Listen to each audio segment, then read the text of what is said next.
I'm Sabrina, the rookie around here. John and Dick are the old school American fans of F1. Thanks for taking time to listen in on a conversation we had about the 2023 Azerbaijan Grand Prix. Just a few days before the Baku race, the FIA announced the sprint race format. I wasn't sure what to think of it, but tried to keep an open mind. Then the long-awaited race weekend finally arrived. Uncharacteristically, I found myself not super engaged. A huge letdown after the long break in the racing calendar. Let's just say now that in this post-race debrief, I felt the guys helped me understand why things might have happened as they did and how to think about the upcoming races. Hope you enjoy our conversation.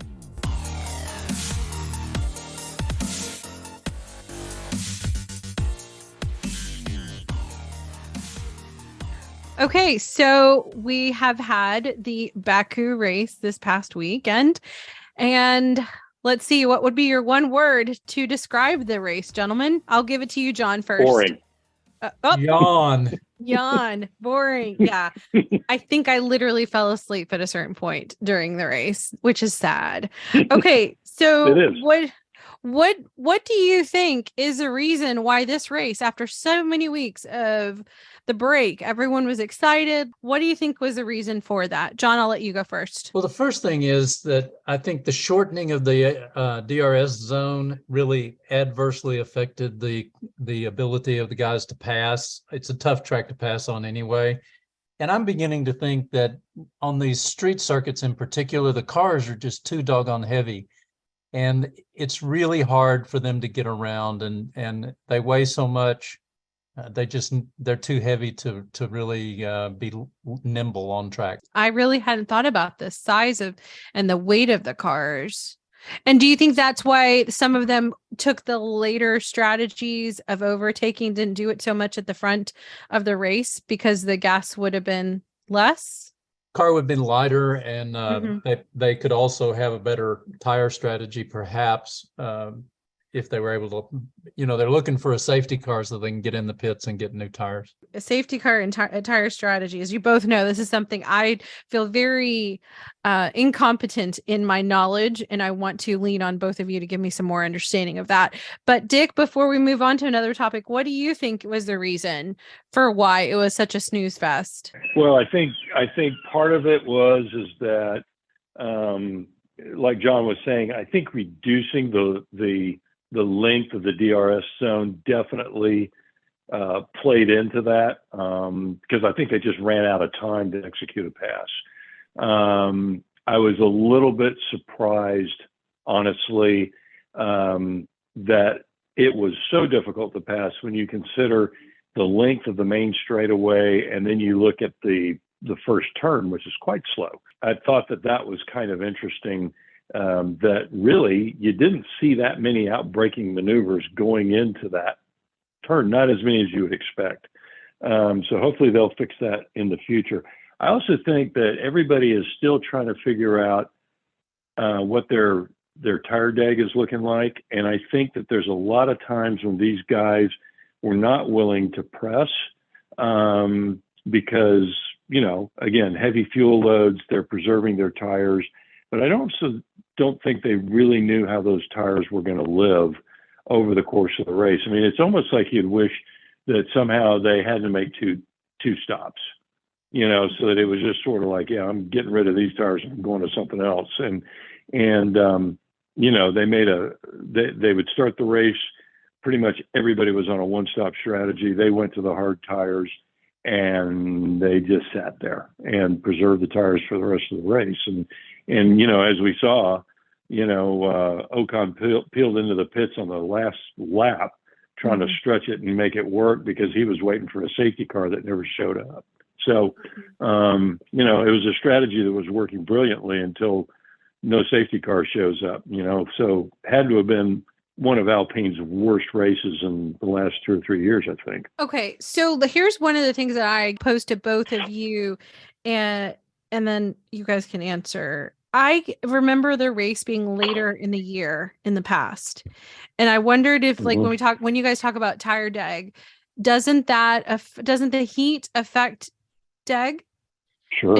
And sure. So Could that be part of the reason why there was this level of uncertainty? And in the sense that it's a port city, I remember there's water. Does not the water off the air off the water affect temperature as well? So would those be all things that the teams are trying to figure out over the course of the weekend, and especially not having with practice, but had to have the sprint, which affects your ability to not only gather data, but also not necessarily wanting to be, what my perception was of Saturday, people weren't wanting to be super aggressive. They were wanting to be careful Right. that they didn't put themselves in a bad position for Sunday. So I almost wondered as I watched this, is that if they'd had the free practice sessions, if that would have led to people being more aggressive, more because they had more data to know, okay, here's where we can do this, or even the drivers having had time to take some of those straights and see what they could accomplish. Is that worth going in that analysis, or am I off? Seems like I think it's totally fair. Yeah, go ahead there, Dick. I think you're right. Yeah, I think you're totally fair on that, and I think you're going down a good path. I think, even though I particularly like conceptually the idea of the sprint race format, because I love the idea of there's no tire strategy, there's no pit strategy. It's, the gloves come off, boys, and you just go for it. And it's 100 kilometers, and, you would love to see them flat out, right? But that's not what happened. What they did is they played it safe, preserved their equipment, because they didn't want to be stuffing it into a wall on Saturday, when you know that the race that really matters is the next day. And so because they took that conservative approach, they also then didn't have the kind of data that maybe you would want to have. And of course, like you said, normally that race is a little bit later in the year. The temperatures would have been up. And so they probably couldn't have gotten away with a one-stop strategy. You probably would have had to have gone to a two-stop strategy. So, John? Yes, I think that the tire deg was really a consequence of their not having any practice time really to speak of. In fact, that's why they had to pull the Haas cars out of Parc Fermé, because they were getting so much tire deg on the setup that they weren't going to last at all.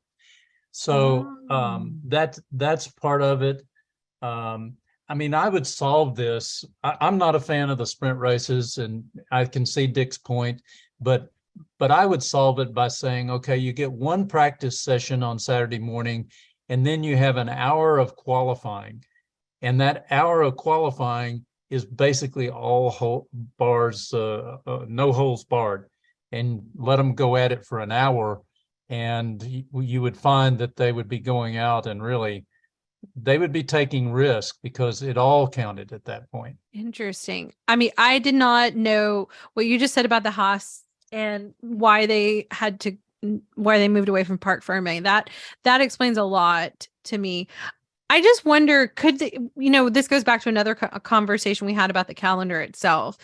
I just wonder, with the high volume of the calendar, could not some of these weekends just be sprint, but multiple sprints over the weekend? And not so that way it doesn't have the same back-to-back feel of like two different types of racing happening in a weekend, but this is a sprint weekend, and it's maybe even shorter, and it is on Sunday, and that maybe could relieve some of the pressure on the teams and allows for the races to happen, but maybe not so much of the outlay of the cost for the circuits. I don't know. It just seems so discombobulated and unfun. I don't know if that's even a word. I thought, well, and the interesting thing for me was I had some friends who are not F1 fans watching with me this weekend, and they were not impressed. And I thought, well, that's not good. We need people who aren't racing enthusiasts to see what's so cool about this. If this is their exposure, we're up a creek in a couple of years where people are just going to start dropping off. On that other side of the conversation, did you guys have any highlights? I'll let you go first, Dick. Well, I thought a couple of things that struck me. Number one, of course, I thought Fernando made a couple of pretty incredible passes in improbable places, and got away with it. And so I enjoyed that, just for the sheer audacity of what he tried and managed to pull off. So I thought that was pretty cool. The other thing that I thought was really interesting, and John, you may have some thoughts on this.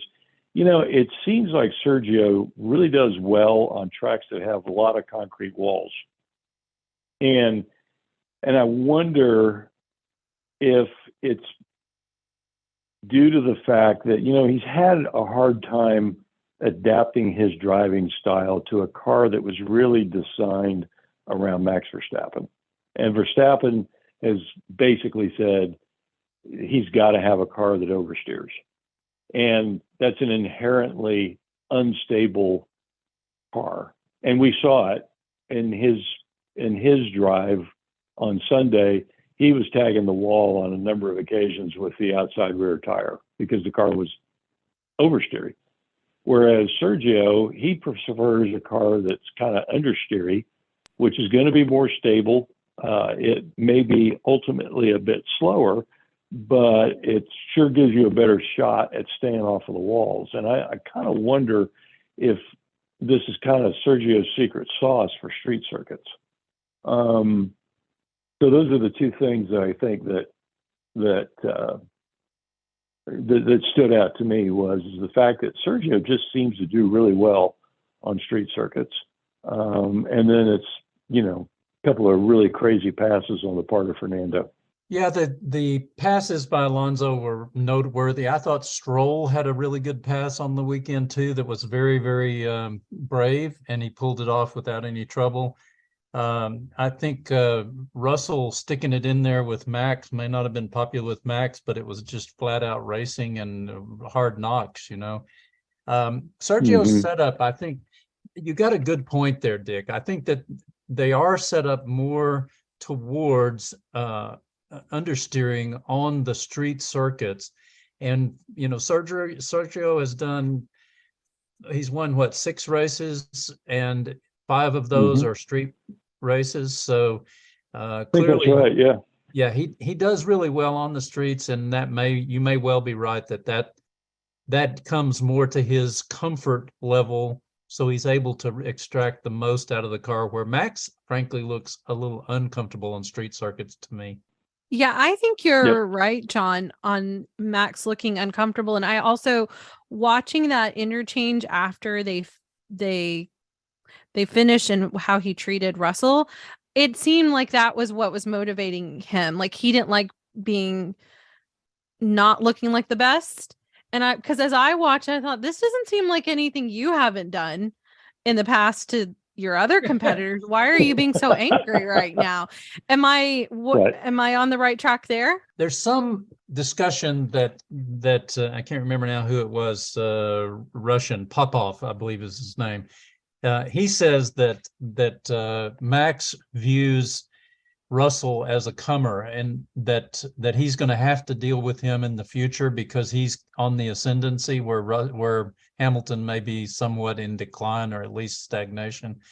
And so he was just getting a word in so that Russell is served notice not to try that again, or Max will be taking him off.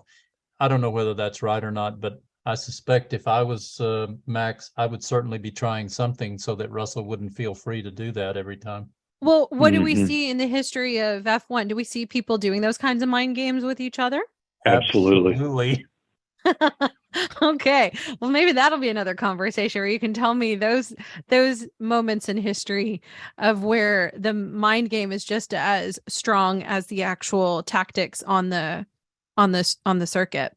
So, okay, let me go back to ask about this tire dead, because I really do want to understand that strategy. You guys were talking about 1 stop, 2 stops. How do you think the strategy of who was it? I think it was Hülkenberg and Ocon that did that very late. I think they were waiting for safety cars. Do you think that was a smart decision, John? Well, not in retrospect, because they didn't get the safety car they were looking for, but it was a safe bet, judging from where they were. It was their only real option to get any kind of a result, and it just didn't work out. Yeah. Do you think that comes from, again, not having the data and not having the sessions before, they were looking at the past years and decided, let's take this risk? I would say that they were just taking the risk because they knew they didn't have pace anyway, and this was their only chance of getting a good result.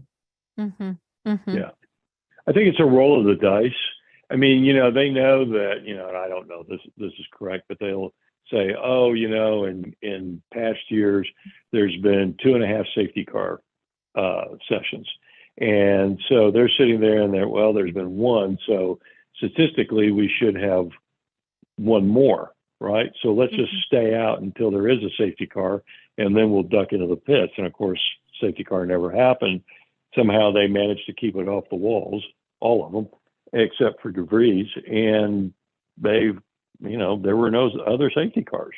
So they took a gamble based on statistics, and they got hosed as a result. But honestly, if I'm sitting there looking at the data and knowing that I'm on a very fast street circuit, the odds would speak to at least one more safety car. And it just didn't happen because the race was clean for some reason. So, or boring. Yeah. And there wasn't that aggression that maybe we would have expected, and which would have given the opportunity for a safety car. Not that I want to see anybody get hurt or cars get damaged, but it doesn't increase that statistic. So, okay, you said DeVries, and I was also wanting to know what your thoughts are on Sargent. So both of them. Dick, why don't you go first? What do you think about both of them and their performances this weekend? Well, I think DeVries has been struggling just a little bit. He did so well at Monza last year when he subbed at Williams, and I think he was held in, pretty high regard because of that ride, landed at AlphaTauri. And honestly, I think because that car is it's not even mediocre. I mean, it's worse than that, right? And I think that he struggled. I mean, this is a guy that's won championships and all sorts of formula. People were saying that he's going to come in and probably clean up on Yuki Tsunoda, and it's just not been the case. And what's interesting is that, usually on the Red Bull Junior team, those drivers get at least a couple seasons, if not 3. And right now, he's not impressing anybody. I think when they go to Miami, he's going to need to put together a pretty solid, clean weekend, to just kind of restore some of the shine that was on him. So, yeah, as far as Sargent, he made, and DeVries did this too, they both made kind of rookie mistakes that, DeVries obviously in the race, Sargent during on Friday, that really put him on the back foot. And I think that left them both playing catch up. And when you're a rookie, you just can't be playing catch up because it even hurts the veterans, but it really hurts the rookies. That's my read. I think overall, Sargent's been doing a really commendable job. He's not been getting his head handed to him on a platter by Albon, and Albon's pretty highly regarded. John, what are your thoughts? I can't really disagree with Dick on much of this. I don't have anything to add on DeVries. I think that Dick is spot on that. I do think that both he and Tsunoda are kind of under pressure for performance this year, and I'm not sure how that's going to end. Sargent, I'd like to see him really do well. I think that it was, as Dick said, a rookie mistake, and that certainly is going to happen. It's forgivable. What I didn't like was his pointing a finger at the Ferrari drivers being in the middle of the track, and I reviewed that several times, and they weren't even on the track. They were off on the out of bounds area, and so I'm not sure how he came up with that, but he'll have to be careful not to just blame somebody else for his mistakes. He needs to step up as they will and say, Sorry, guys, that was my fault. So, okay, let me ask you, John, what do you think about Williams? We haven't talked about them. What this weekend, how was that for them? What about McLaren? And then we can look at Alpine. I want to talk about them separately. But Williams and McLaren, it seems like they didn't get really a lot of the quote highlights or lowlights, just kind of it was a weekend. But maybe I'm missing it because it's not being broadcasted more F1 media for people like me who are the novices, but you guys are the enthusiasts who've been watching this and get a lot more into the details. So I want to hear from you. Okay, well, I would try and be kind and say that one of two things happened. Either, all of the teams have to show up to all of the races, and they said, we're going to show up, and they did, but that was about it. The other is that the two teams, McLaren and Williams, seemed to get into a circular firing squad and unload on each other. They just didn't really perform this weekend. Dick, what are your thoughts? I had expected Williams to be a bit stronger, and at first they kind of flattered to deceive because if memory serves, in free practice one, they looked pretty good because that car is slippery. It's really fast. In a straight line. And I thought if this was a track, this is a track where they would shine. But then, like I said, they kind of flattered to deceive, and so, they fell off as everybody else started getting a handle on things. McLaren brought their first of several upgrade packages. They had a new floor. They had some other aerodynamic bits, but they were missing some pieces that would actually take advantage of the new floor design. And so, and from what I read, Lando Norris was saying, yeah, we definitely feel like there's been an improvement, but we can't really prove it because practice was so limited.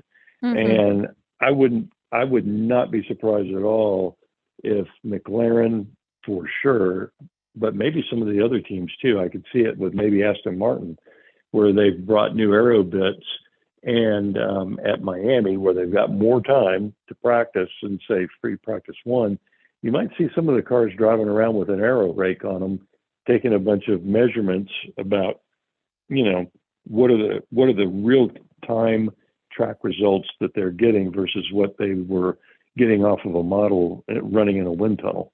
So I think we'll probably see more. I think, McLaren did score a couple points, I think. And so, which for them who've been absolutely nowhere, to get in the points, that's probably feels like a small victory for them.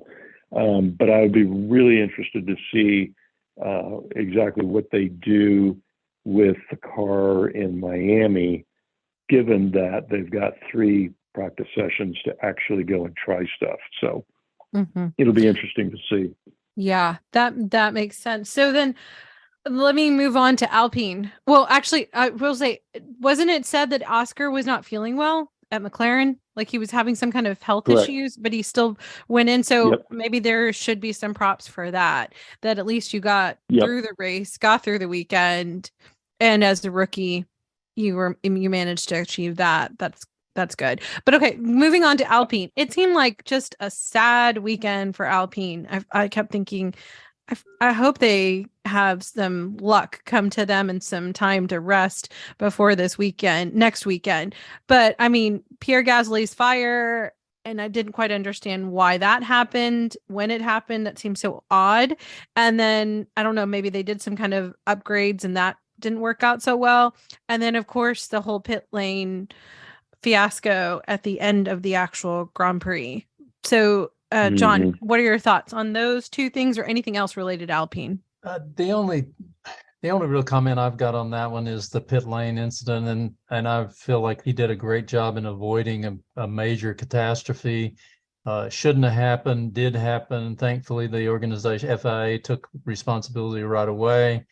The investigation was done right away, and there will certainly be procedures in place to prevent that from happening again. But we were really lucky that somebody didn't get hit and killed. 2 thoughts. One is that it really feels like this year Alpine has had the cartoon anvil just falling out of the sky on top of their cars. Yeah. And the second thing, just the jaded cynic in me, is that you've got still two fairly young drivers who have not managed to pull that team around them and help establish the direction like they did have last year with Fernando. And I kind of wonder if maybe the team had gotten to be a little bit too reliant on Fernando, so that he leaves, Gasly comes in. We all know Gasly and Ocon are incredibly talented drivers, but maybe they haven't just grabbed the team, by the scruff of the neck and said, this is what we're going to go do. And then with all the discussion people have had about behind the scenes, that neither one of them particularly care for each other. So there's not a sense of team unity and or leadership, and just so much potential friction behind the scenes, which is now playing out. Right. That is an interesting perspective, Dick. Okay, so then let's look at the team that Fernando left to go be a part of. Aston Martin, Ferrari, and Red Bull would be the three that I would want to look at next. Aston Martin, were y'all surprised at how well they did? And even like Fernando's commentary in the midst of the race itself to Lance. I mean, I just sat there and I went, wow. Well, I find it interesting that there's a bit of a bromance going on between Lance and Fernando. Don't know how Taylor Swift feels about that, but that said, it is kind of interesting. I think Fernando is almost kind of like, you know what, I'm going to take this young guy, put my arm around his shoulder and say, you know what, let's work on this thing together. It's your dad's team. And of course, Lance is sitting there. He knows darn good and well that Fernando is the best bet of picking up major points for Aston Martin. It's not him. And he also knows that the better Aston Martin does, the more value the team has. And given that Lance's dad owns the team, every time the value of the team goes up, for all practical purposes, Lance's net worth goes up.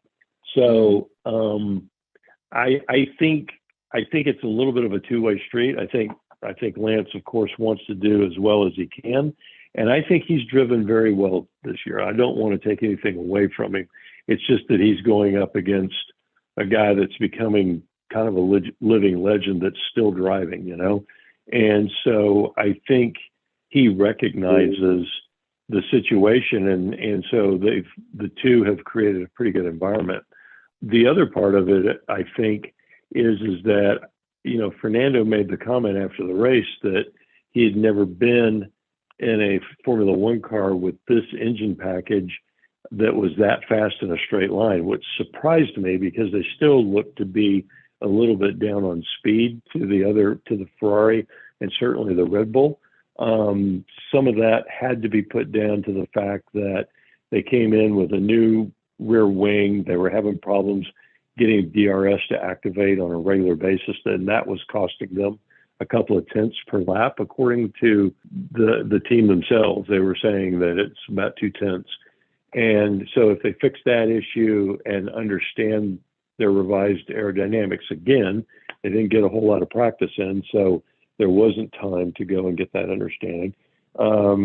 They may find another mile or two an hour in top line speed. So, okay, that could be a really good thing for Aston. But those are kind of my takes. John, you want to chime in? Yeah, I think that Aston is really an improved team, and certainly Alonso being there. And I'd say and suggest again that Seb Vettel's input last time and now Alonso's input. I think Stroll has done an incredibly consistent job against two of the very best drivers that are of that era. And so props to him for that. I think that Dick's comments about the team and Stroll's consideration of the team, being as it is owned by his dad, and ultimately, if he stays in the sport after he quits driving, he'll probably be involved in management of the team. Seems to me that he's playing a very smart role. and is not giving anything away as well. He's doing a real credible job. But Aston Martin looks really good. Best improved team this year from my point of view. Mm-hmm. Yep. Yeah, I agree. Okay, so let's look at Ferrari. What'd y'all think of that race from the Ferrari perspective, John? Oh, I think Ferrari, they did a decent job. I think that they've looked better in the past, but I think that they're dealing with issues that maybe the team is not really talking about, that are somewhat fundamental to the car, and they're working through that. They certainly are keep changing staff and adding staff and jiggering things around, but I thought they did a credible job on the track for what it was. A little disappointing that Leclerc didn't do better in the race. Thought he should have, but a good race for them. Dick? I think the Ferrari suffers from tire deg more than Red Bull, and definitely more than Aston Martin. I think that, if you put really either Charles or Carlos in the car for qualifying, they're going to qualify better than they race. I think the car is really good over a lap, but I don't think it's all that good over a stint. And so I think, they can qualify on pole, and that's a feel-good story for them. And it certainly encourages them, because the team knows that they've got a car fast enough to beat the Red Bulls to a pole. What they also know, though, is that until they can get a handle on this tire deg issue, they're not going to beat Red Bull, and they're going to have their hands full with Aston Martin. And don't forget Mercedes. They seem to be making some gains too. So, they're coming. they're coming. And so I think, it's going to be a few more races before we see it, but I think the playing field is getting more and more level, and that tire deg issue has got to be fixed. I don't know what that is, but I think it may be they're a little bit down on downforce, and they may have to sacrifice a little bit of their top speed and pile on a little more downforce to keep the tires from sliding around so that they last longer. But you sure wouldn't want to do that in quali. I don't know, but that's me spitball. I'm spitballing here. So good John? thought though. No, I think Dick's got it there. Okay. I guess I kept thinking is, guys, just please don't crash. Just make it through. When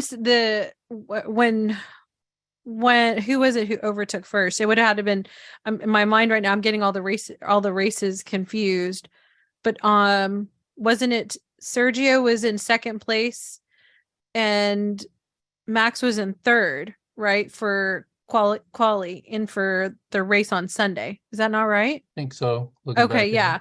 I think it was Sergio who got the first overtake, and then by the time Max came in, I thought, Charles, just don't crash, just maintain it. Maybe you can have a moment where something will happen and you can get back in. But it just seems, and that to me, I was happy for him that he at least got the podium. I feel like psychologically he needs that. But I thought it almost feels like just let Red Bull go and everybody else vies for the other remaining 2 seats. And then I wondered, has this happened in the past in Formula One history, where you have such an exceptional vehicle and both of the drivers are able to pull it out and everybody else is just trying to make sure they have a good performance the rest of the race? Do either of you have insights, John? Yeah, you had the Honda with Keke Rosberg. That was kind of the situation there. You had the Williams with Piquet and Mansell, and they were basically battling each other through the season. Mm-hmm. I think Mercedes has had times when that was certainly the case, when Nico and Lewis were going at it. So yeah, these times do occur in Formula One. And I think this year, with no disrespect to Ferrari or McLaren or with no disrespect to Ferrari or to Aston Martin, that ultimately Red Bull is going to run off with this, and Mercedes is going to catch up. Ferrari is going to catch up. And Aston Martin, I hope will stay strong in that, but likely, barring something unusual happening at this point, Red Bull just looks like they've got the pace of everybody everywhere. Yep. And it could do you think it could end up being a contention between Sergio and Max, similar to the Nico Lewis era? Only if they keep racing together.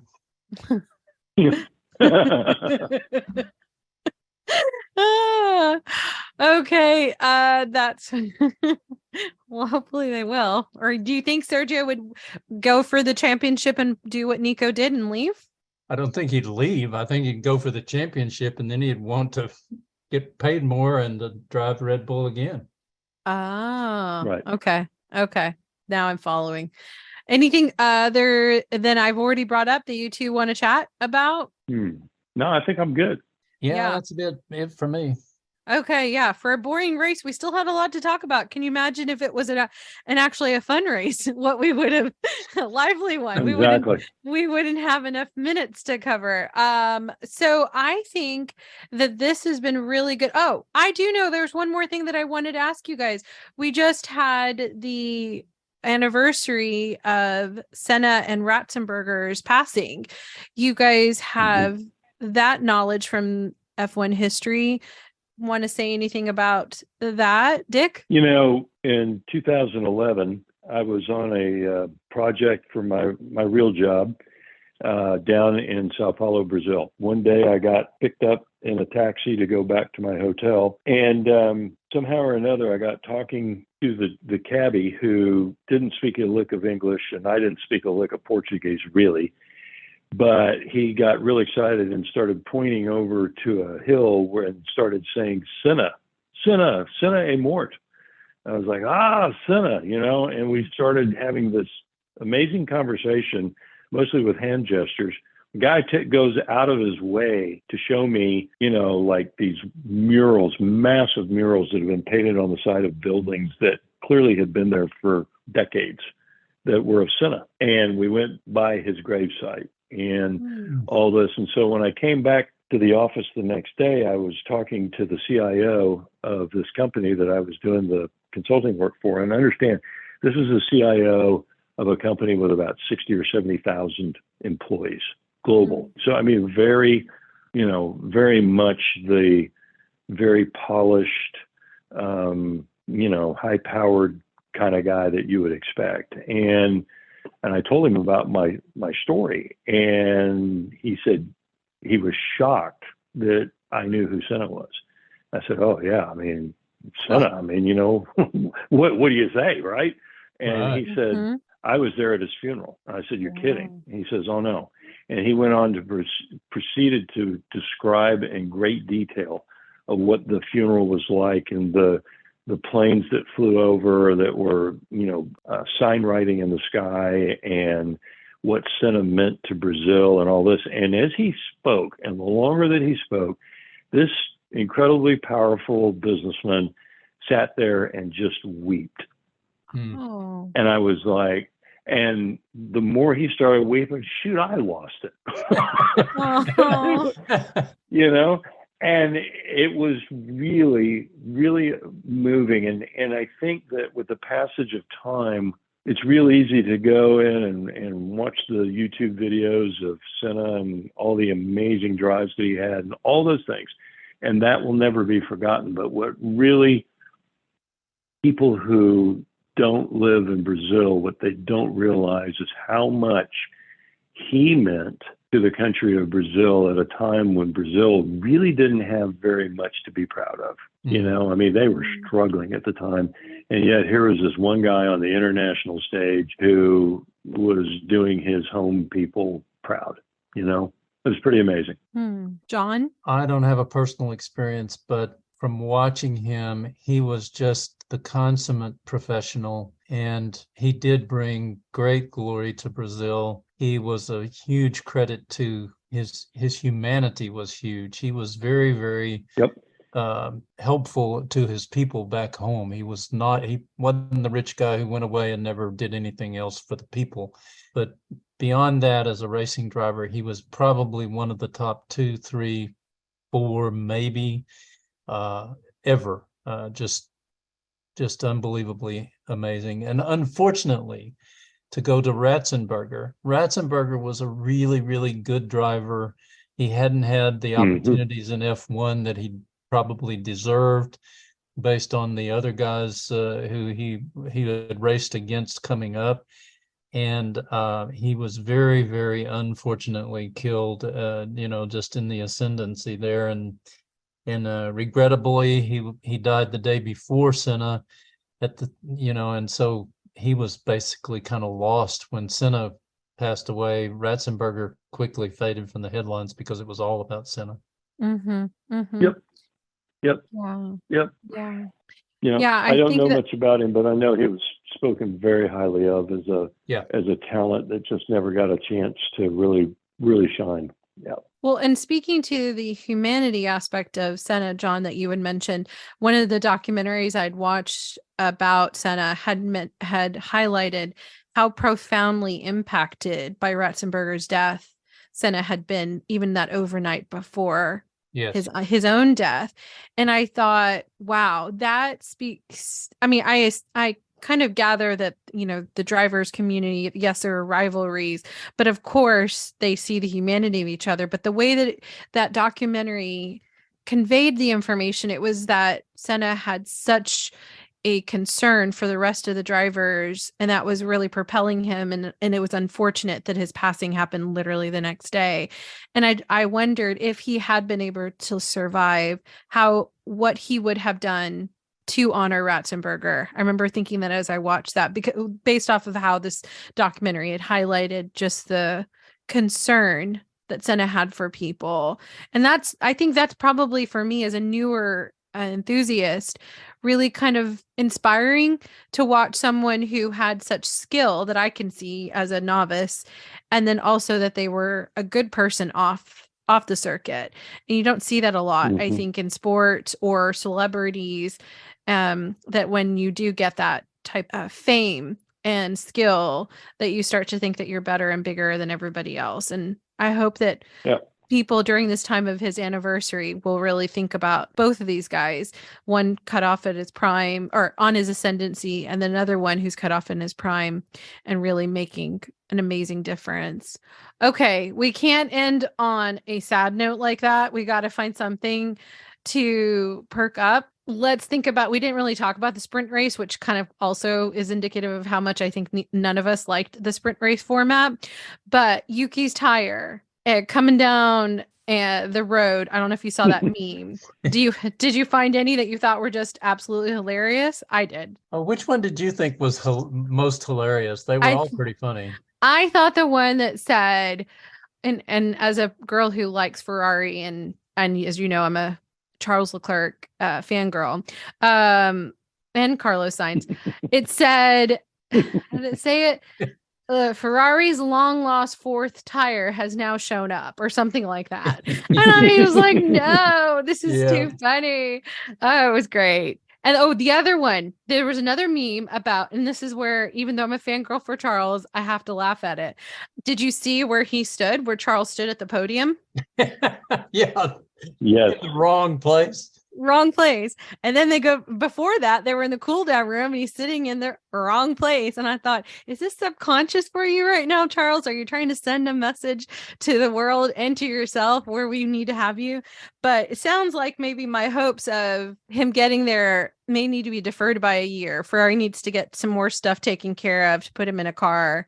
And that but I am glad he got on a podium. I hope that his psychological warfare that's probably happening between all these drivers, he now has a little leg up after being on the podium this season. We'll see.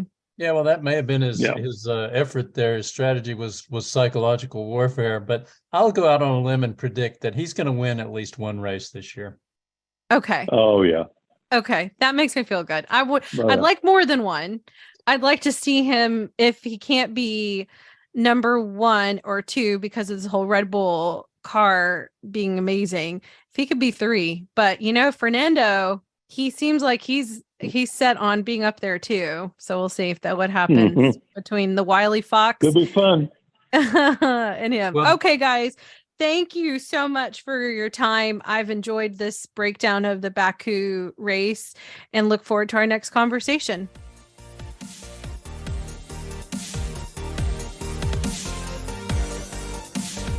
That ends this conversation. But rest assured, we'll keep talking and you can keep listening in because we're just two guys, a girl, and F1. For John, Dick, and me, thanks for listening.